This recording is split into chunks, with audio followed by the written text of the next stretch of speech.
Hello, class. Welcome to this next week, week 7. I wanted to talk for a second about determining valuable feedback and thinking about revision. As you can tell from the peer review process, plenty of people want to give you advice. Not only because they're required to, but also because people generally want to help you. They want to help you get better. Hopefully out of a spirit of wanting to put as much investment in you as you've invested in their own work.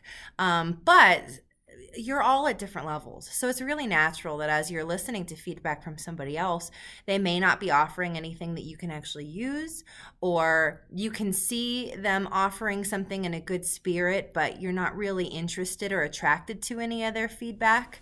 And that's, fairly common. What I think is probably the biggest struggle of receiving feedback, though, is when you receive feedback and it conflicts with other feedback you've received. So then you think, well, what do I do? Right? Let's say that your classmates all think that something is great, but I've suggested some revision, and that's easy because you see me as an authority figure. But if you have two other classmates, one suggesting one thing and the other is suggesting the exact opposite, well, what do you do? What do you choose? And I don't want you to rush your feedback. I don't want you to rush responding to feedback. I don't want you to rush your revision. And the reason for that is because I want the feedback you receive to be something that you consider, that you think about, that you process through. Ultimately, your revision should only be something that resonates, something that you've considered and tried, something that feels true. And so I only want you to do the feedback that you really feel is authentic to your story. I only want you to use those suggestions from your peers if they help.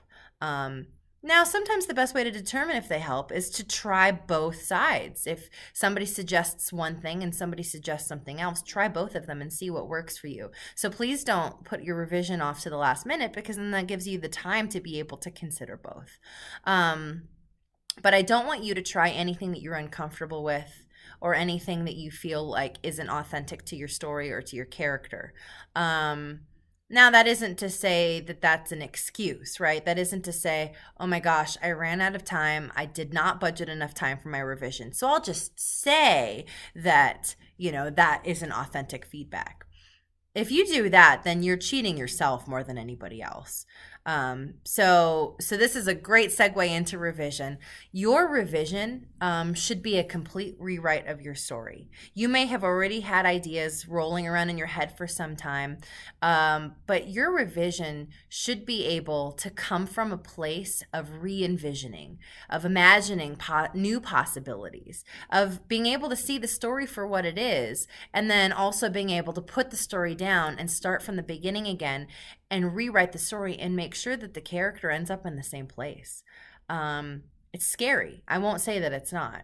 And so some of you might give yourself kind of writer's block from it, but you have been learning about story structure and about plot and setting and dialogue in such a way that you've internalized that, whether you're conscious of it or not.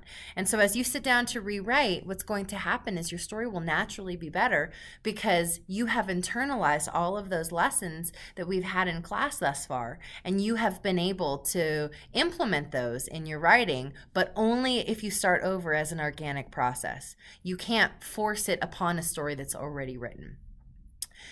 Again, don't leave it to the last minute, because if you do, then it won't come out as organic. Instead, what reads on the page will be a kind of like frenetic energy from writing it at 2:00 in the morning the night before, which many of us have deluded ourselves into thinking that we write well under pressure.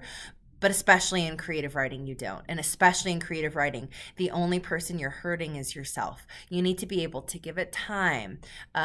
Don't feel the need or the pressure to write the whole thing in one sitting. Maybe you write one section of it here, one section of it there. Each exercise for your packets is intended to kind of play around with your fiction a little bit. So what if you take one little section from an exercise and then build the rest of the story from there? So you can do it wisely in a way where you're not just sitting down and in one sitting writing 10 pages. I mean, you can absolutely do that if you want to. But but consider your revision. Take it with an attitude of planning ahead and with an attitude of peace, internal peace. Because if you're too stressed out or you're too tired, that's what's going to read on the page rather than the art and the voice that you have. And I would much rather that you were able to convey your voice and what you want to say to the world in an authentic and beautiful and artistic way. So that's what I would prefer for you. Let me think. I think that's about it for this video. If you have questions on revision, I will be uploading a PowerPoint as well, and kind of like talking through ways to consider revision. So hopefully that will be helpful as well. Alrighty. Let me know if you have any questions.